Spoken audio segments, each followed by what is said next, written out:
Welcome everyone, and thank you for joining us today for this Leadership Talk webinar. My name is Leanne Tibbetts. I work with Manitoba Agriculture and Resource Development. Today we will talk about how organizations can develop a board orientation process and how that will benefit your organization. What is Leadership Talk? Well, Manitoba Agriculture and Resource Development industry leadership staff are providing free webinars on building the organizational capacity within the agriculture sector, which results in high-performing organizations. Our disclaimer, this content is designed for informational purposes and is not intended to be a substitute for professional advice. Organizations should always consult professional advisors related to specific situations.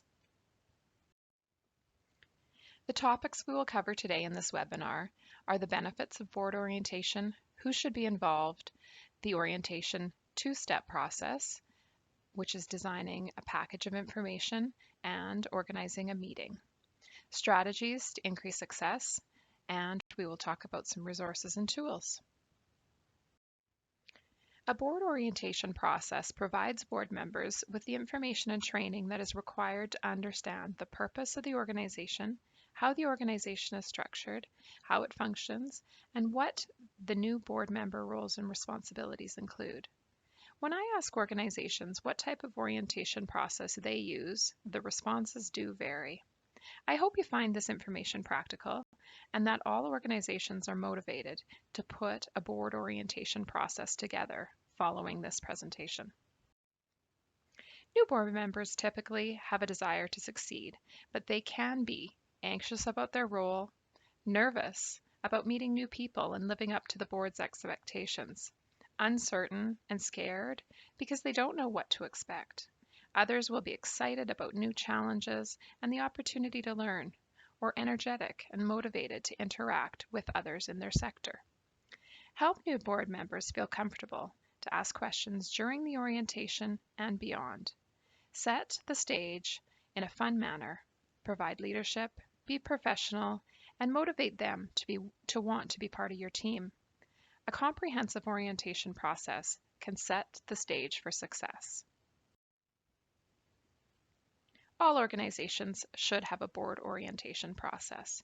Here are a few reasons why. It directly impacts the success of the organization. An orientation process outlines the history and the culture of the organization and transfers that information to the new person.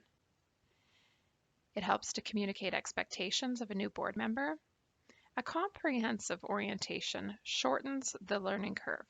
It saves you, the new board member, time, learning, and saves the organization time because the new board member learns expectations more quickly.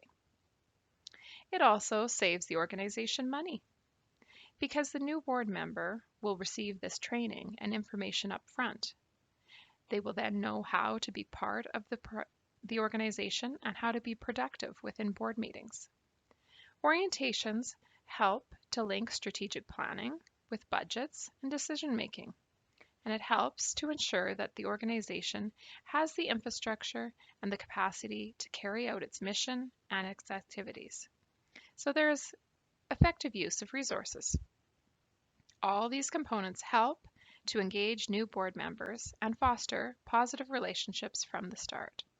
The conversations that happen during the orientation are so beneficial. You will want to create a welcoming atmosphere, and a formal orientation process can help do just that. Involve people in the orientation process that will inspire new board members and set the stage and set the tone that complements the nature and the culture of your organization. Choose positive people that are enthusiastic. Involve key people that are role models and leaders within your organization. As we know, everyone is extremely busy, so just get the right people involved with the orientation process. You need not have everyone on the board involved. Typically, who should be involved? Well, it's important that the new board member must attend, and the rest can vary, but it is often the chairperson or president of the organization, the executive director or a staff member, and the chair of the nominating committee, membership committee, or a governance committee, dependent on which one your organization may have.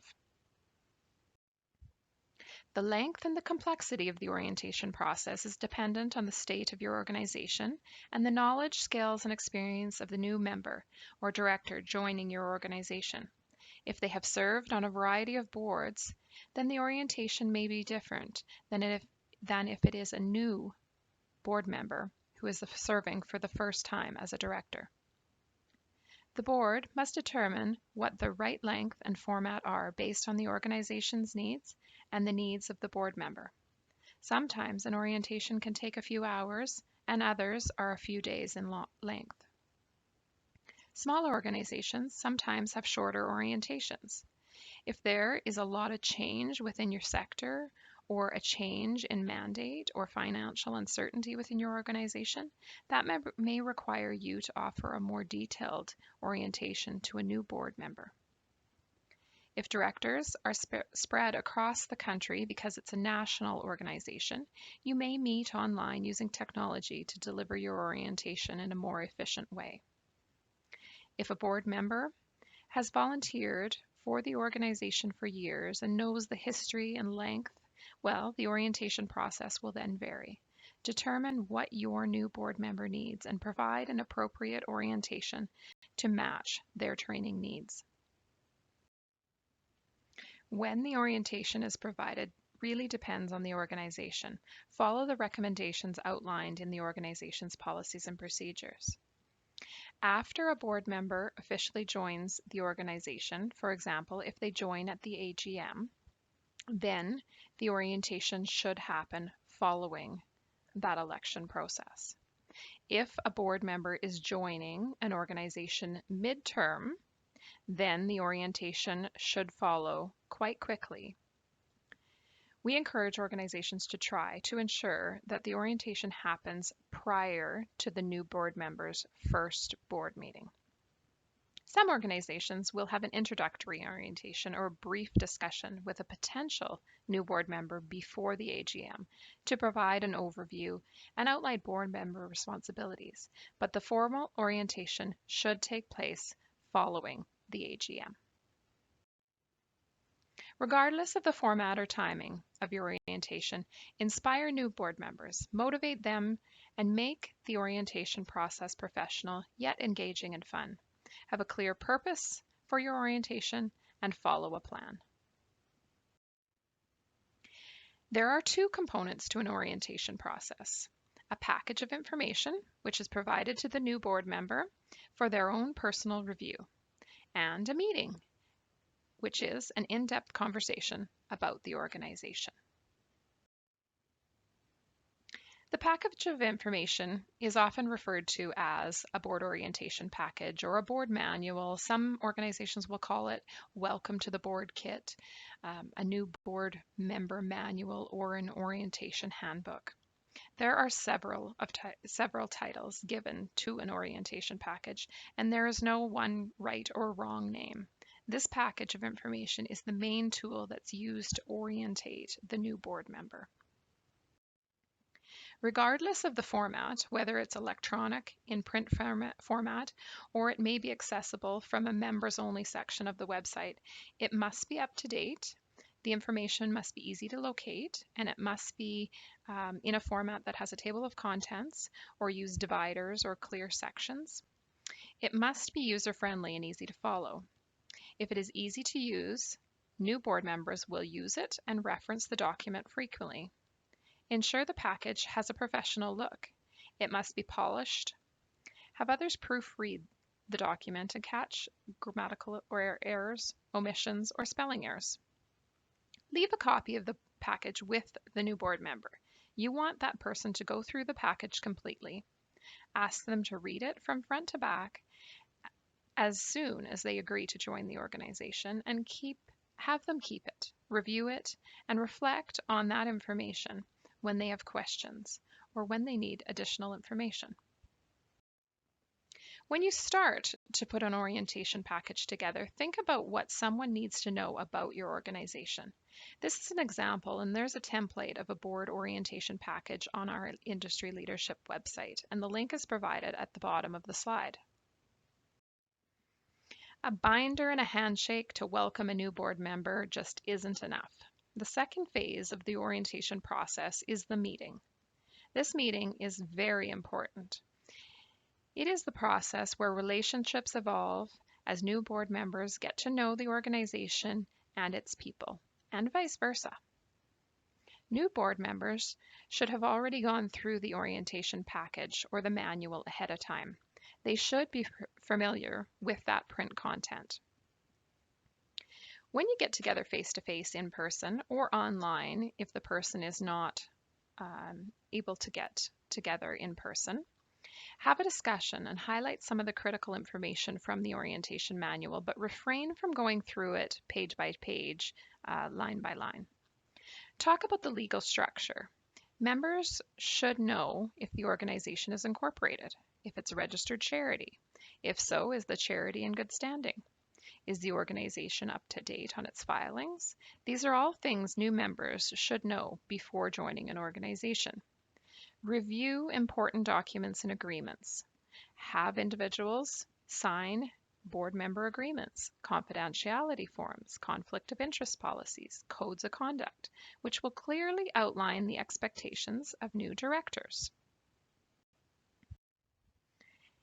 It is really important to discuss if the organization carries directors and officers liability insurance.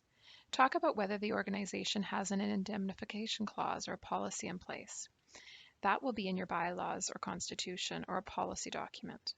This clause indemnifies a person in the event there is a lawsuit involving the organization which names them personally. Discuss the fiduciary duties of a director.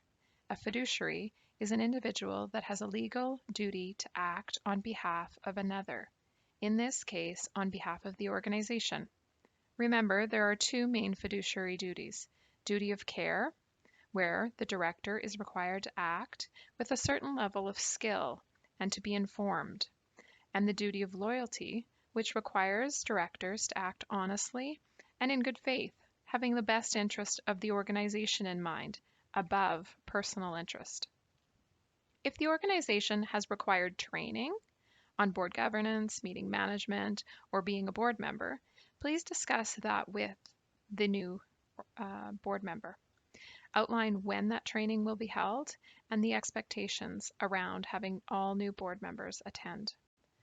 Don't forget to ask new board members if they feel they need or would like additional governance or leadership training to prepare them for their role as a new director. Definitely take new board members on a tour. Show them the office buildings. Show them the research facilities, the boardroom, the organization's grounds. Basically, tour facilities and buildings that they will be using or that they will need to be familiar with. Introduce them to everyone so that they can meet other staff, volunteers, directors, and board members. Finish up with a question and answer opportunity. An orientation should be thought-provoking.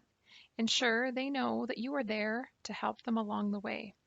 Ensure your organization knows why they chose to join your organization so that you can meet their needs and ensure they are having a positive experience on your board. A few questions to ask them might include why they chose to become a member, what attracted them to the organization. Find out if they believe in the mission of the organization and ask them if this will be a good fit for them. Other strategies organizations have used to increase success include pairing new board members with a mentor or a board buddy. This can motivate experienced board members, foster friendships, and if you pair people with similar experience, skills, and interests, that can set the stage for long-term success. Let the new board member know your organization has an open door policy to encourage communication and questions. Tell them to come to you with or their mentor at any time and provide them with the assurance that you will be there to support them. Another suggestion is to try using name tags at the first few meetings. and put place cards out on the table to ensure you can help the new person to remember who is who. It is your responsibility as a leader within the organization to follow up with the new board member. Check in with them after you send them the board manual, before they attend their first meeting, after their first meeting, and then periodically throughout the first year to ensure that they are getting what they wanted to out of the organization and the volunteer opportunity. It must be a win-win situation for all. Don't forget to do exit interviews with departing directors. That can teach you a lot. Ask them what you could have done to make their transition into the organization easier. Learn from their feedback and gather information about what else should be included in your orientation process. Ask them what other board member training would have been helpful, and then make improvements to the organization's orientation plan. In summary, an effective board orientation is a good investment. There are two components: the development of a board manual or a board package, and an in-person meeting or discussion. This board orientation establishes a strong foundation, sets the tone to have positive involvement, increases performance, helps to ease transition into the organization, and leads the organization on a path towards success. The orientation process is really a form of training and learning, and it is designed to foster a deeper understanding of the organization and how it functions. I'm providing you with a list of resources, including a board manual template, a fact sheet on being a board member, and then key questions to ask before joining an organization. And that is a board source resource. I hope you found this information and these resources useful. I'd encourage you to stay connected with us. You can send any questions to leadership@gov.mb.ca. You can visit our industry leadership webpage at www.gov.mb.ca/agriculture, and you can click on Industry Leadership. That Industry Leadership webpage provides a number of fact sheets, templates, and guidebooks on starting an organization, developing a strategic plan, board operations, being a board member, or dissolving organizations.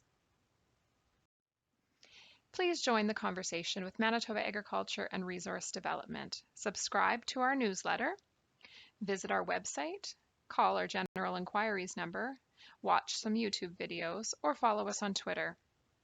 Thank you so much for taking the time to join me today, and I hope you found this board orientation process webinar useful.